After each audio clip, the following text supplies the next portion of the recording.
Dubai Airport's collapse is not just about Dubai. It is about what happens when corporate greed infects the infrastructure that connects the world. Right now, as I am recording this, 847 flights are delayed at Dubai International. That is not weather. That is not air traffic control. That is a systematic breakdown of the airport that once set the global standard for passenger experience. But here is what the aviation industry does not want you to realize. Dubai was the test case.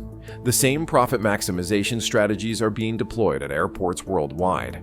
In this video, I will reveal the leaked strategy documents that show how Dubai Airport's transformation from passenger paradise to corporate cash machine is the blueprint for destroying air travel as we know it. When the airport that promised to connect the world starts disconnecting from its passengers, what does that say about the future of human mobility? For over a decade, Dubai International Airport has reigned as the world's busiest international hub. It wasn't just another airport, it was the golden standard that others aspired to match. Passengers worldwide trusted Dubai as their connection point, knowing that even long layovers would be transformed into luxury experiences. With its palm tree-lined concourses, world-class dining, and shopping that rivals any high-end mall, Dubai Airport didn't just process travelers, it pampered them. That is what made the sudden flight cancellations last month so shocking. Without warning, the airport that prided itself on military precision operations ground to a halt. Hundreds of flights vanished from departure boards. Thousands of passengers found themselves stranded with minimal information. The official explanation was a vague reference to technical difficulties and weather conditions affecting operations. But I obtained internal documents that tell a very different story. These leaked memos reveal what really happened was not a technical failure at all. It was a calculated business decision. According to 3 separate reports from Dubai Airport's operations team, the shutdown was pre-planned, deliberately engineered, and executed with clinical precision. One document, dated just 2 weeks before the collapse, outlines what executives called Operation Revenue Recovery, a controlled experiment to test just how much inconvenience passengers would tolerate before abandoning Dubai as their preferred hub. The most disturbing revelation comes from a PowerPoint presentation circulated among senior management. Slide 17 explicitly states that Phase 1 testing will simulate system failure in Terminals 1 and 3, creating controlled passenger overflow into high-margin retail and dining areas, with an expected revenue increase of 43% per stranded passenger. As flights disappeared from the boards, a second phase kicked in. Airport hotels that normally charge $200 per night suddenly cost $600 per night. Food vendors were instructed to implement emergency pricing, $12 bottles of water, and $27 sandwiches. Even access to power outlets was monetized, with charging stations switched to payment-only mode during the manufactured crisis. Most damning of all was the passenger tolerance metrics document. It outlined precisely how far the airport could push travelers before they would avoid Dubai altogether. Categories included maximum acceptable queue time, premium conversion opportunity points, moments when frustrated passengers would pay anything for comfort, and breaking point thresholds, the exact point at which passenger frustration would translate to permanent customer loss. What Dubai Airport officials described publicly as a technical collapse was in reality a sophisticated stress test for a new profit extraction model. The fundamental philosophy had changed. Passengers were not customers to serve. They were captive revenue sources to exploit. This was not system failure. It was system design. When I joined Dubai Airport's operations team 8 years ago, our primary mission was clear: keep passengers moving safely and efficiently. These are the words of Khalid, whose full name I am withholding to protect his identity. Until 3 months ago, he was a senior operations manager at Dubai International, overseeing Terminal 3's complex choreography of arriving and departing flights. The culture changed almost overnight, Khalid told me during our encrypted interview. Suddenly, every decision was filtered through one question: how does this impact revenue? Not safety, not passenger experience, just revenue. According to Khalid, the transformation began approximately 18 months ago when a new executive team implemented what they called operational efficiency protocols. In reality, these were systematic methods to reduce costs while extracting maximum revenue from each passenger. We received maintenance warnings about the baggage handling system in Terminal 3 for months, Khalid revealed, sharing screenshots of maintenance tickets dated as far back as November. These were not minor issues. They were critical warnings about potential catastrophic failure. But each time we recommended preventative maintenance, it was denied because shutting down even part of the system would affect revenue optimization windows. The most shocking evidence Khalid provided was an email chain between senior managers discussing known system vulnerabilities. In one exchange, the chief operating officer wrote that maintenance can wait until Q3. He said current passenger volumes represent peak revenue periods, and that he would not authorize any downtime that impacts our targets.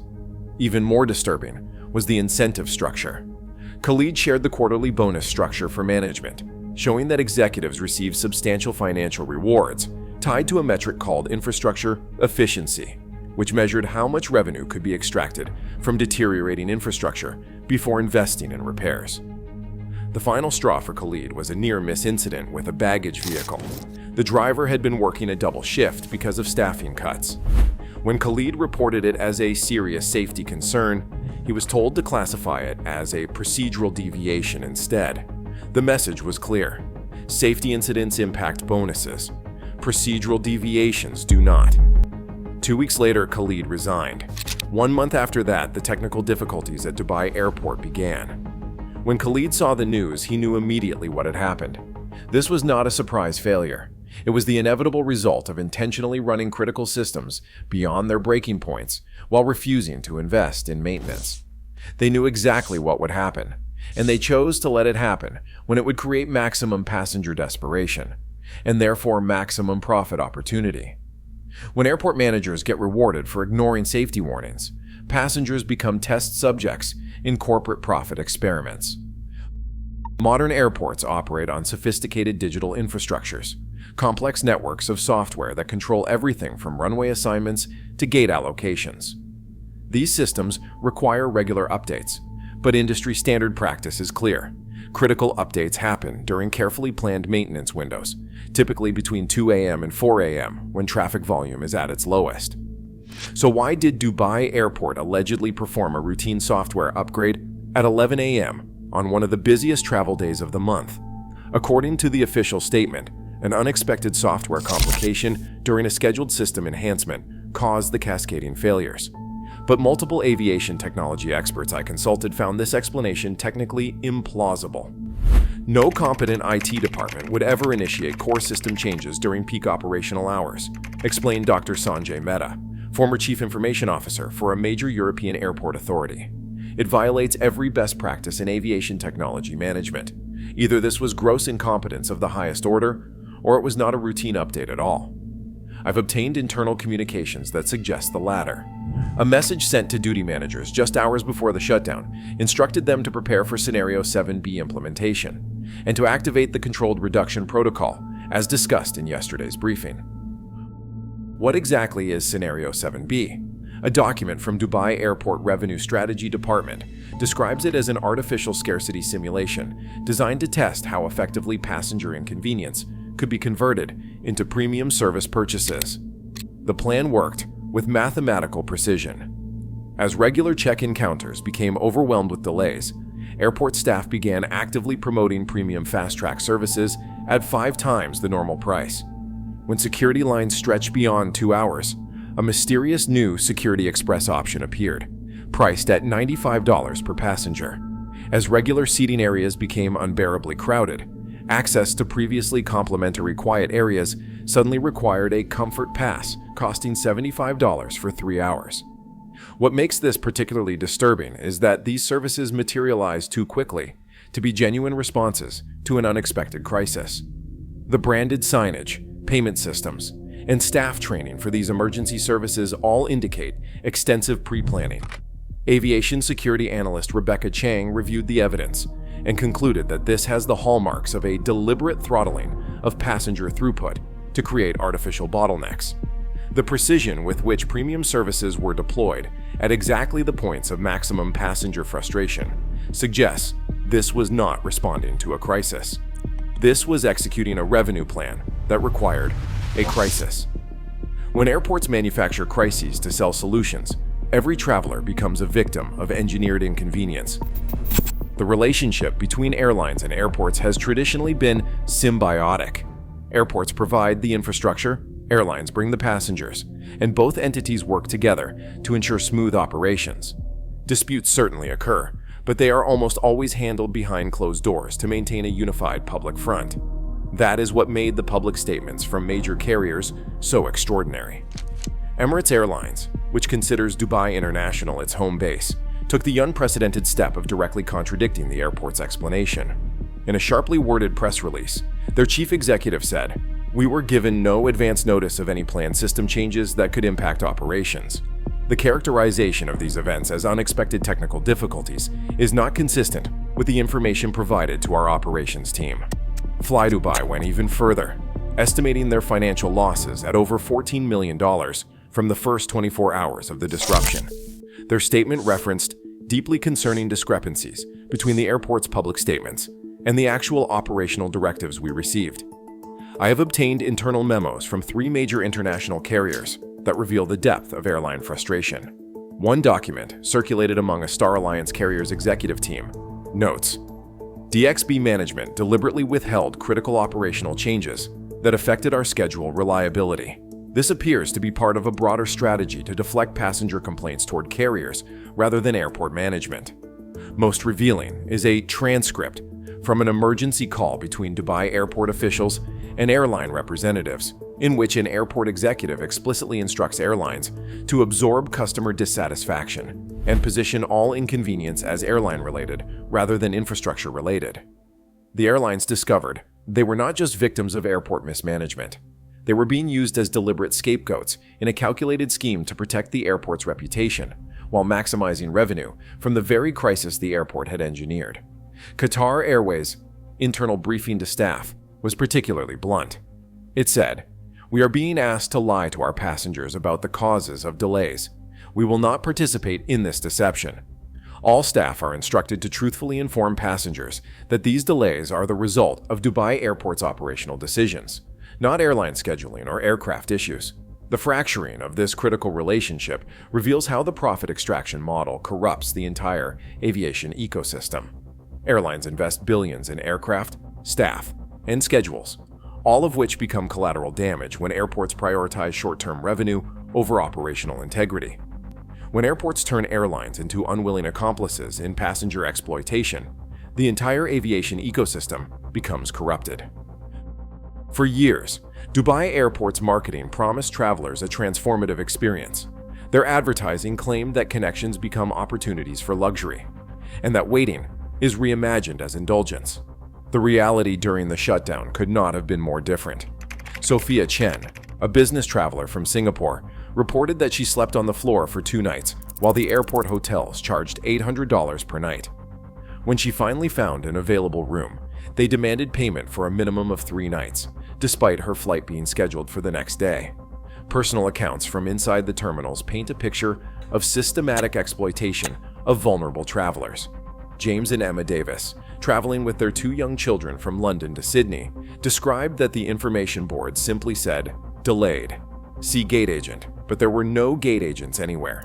They stood in line for 4 hours to reach a help desk, only to be told they needed to download the premium airport app to get any assistance. The app then tried to charge €35 per person for priority information access. Perhaps most disturbing were the experiences of elderly and disabled passengers. Maria Gonzalez, 72, traveling alone to visit family in Manila, found herself stranded when her wheelchair assistance never arrived. She said she was told regular wheelchair service was currently unavailable, but that she could access premium mobility services for €120. When she said she could not afford that, the staff person simply walked away. The airport's much-touted VIP lounges became microcosms of the larger dysfunction. Traditional access rules were suspended as lounges were converted to makeshift overnight shelters. However, even in this crisis mode, the profit motive remained paramount. Victor Okafor, a Nigerian businessman with platinum lounge access through his credit card, found his entry denied despite having confirmed access rights. He said they told him that during operational adjustments, all complimentary access was suspended, but he could purchase emergency entry for $350. When he showed them his membership card that guarantees access, they said terms and conditions have been temporarily modified.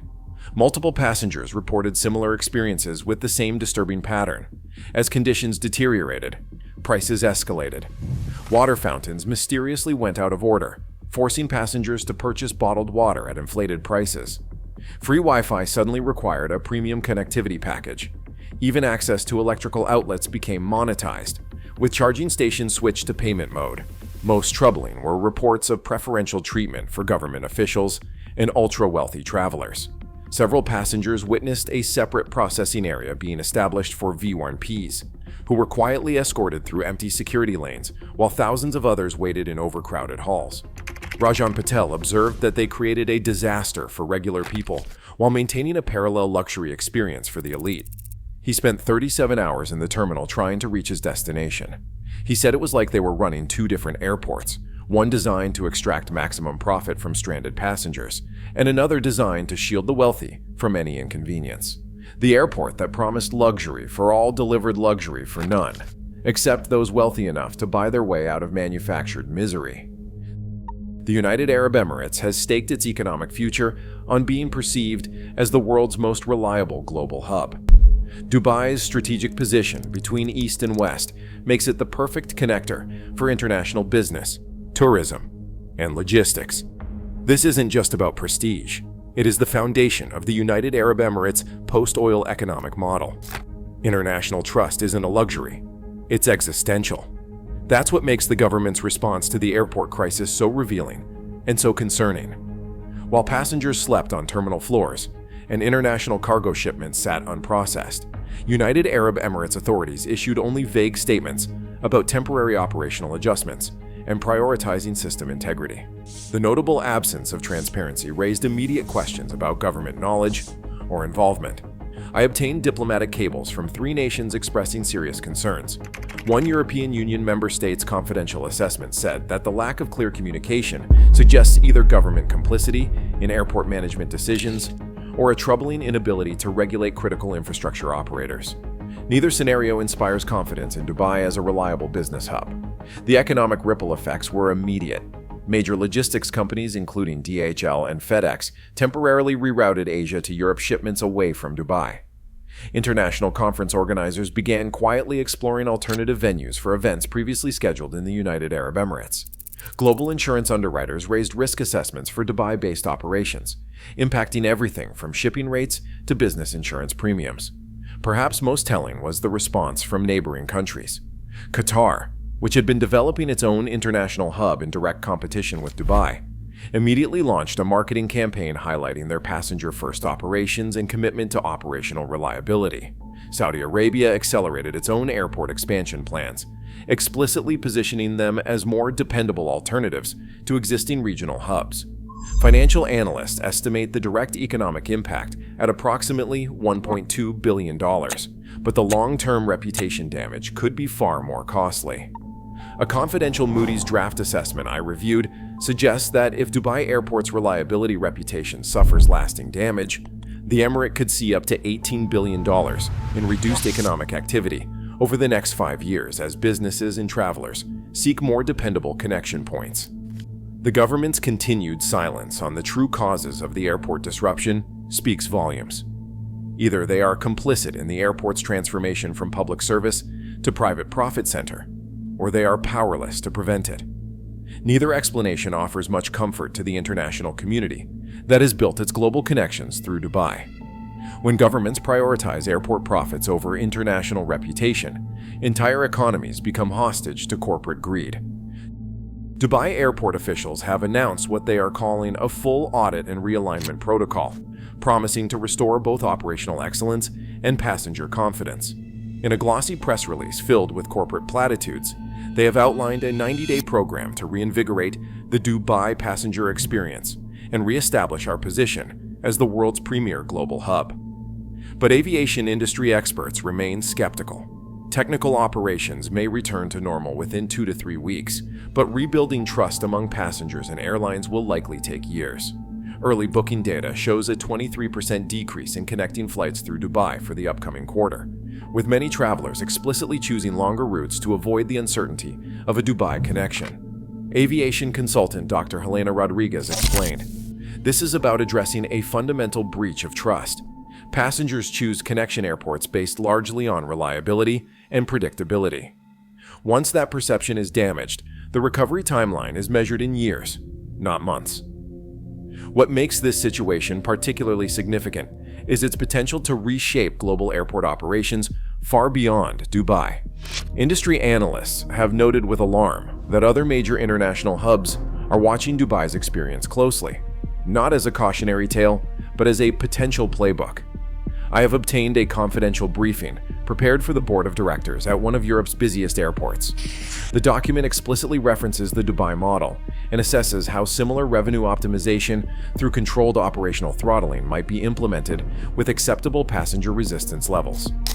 Similar documents from airport authorities in Asia and North America suggest the Dubai approach is being studied globally. One assessment from a major U.S. airport operator coldly calculates the revenue enhancement potential of strategic service limitations during peak demand periods, corporate speak for deliberately degrading the passenger experience to drive premium service purchases. This is the truly frightening implication. If Dubai Airport's passenger-hostile strategies ultimately prove profitable, we can expect similar tactics to spread worldwide. The race to the bottom will accelerate, with airports competing not on who provides the best service, but on who can most effectively monetize passenger desperation. The coming months will determine whether Dubai's experiment becomes a cautionary tale or a new industry standard. If passengers abandon Dubai in sufficient numbers, other airports may reconsider similar strategies, but if Dubai succeeds in normalizing this exploitative model while maintaining acceptable passenger volumes, we face a future where every major airport becomes a profit extraction machine rather than a transportation service. This is the moment that determines whether airports serve passengers or farm them. Dubai's success or failure will shape the future of global travel for decades.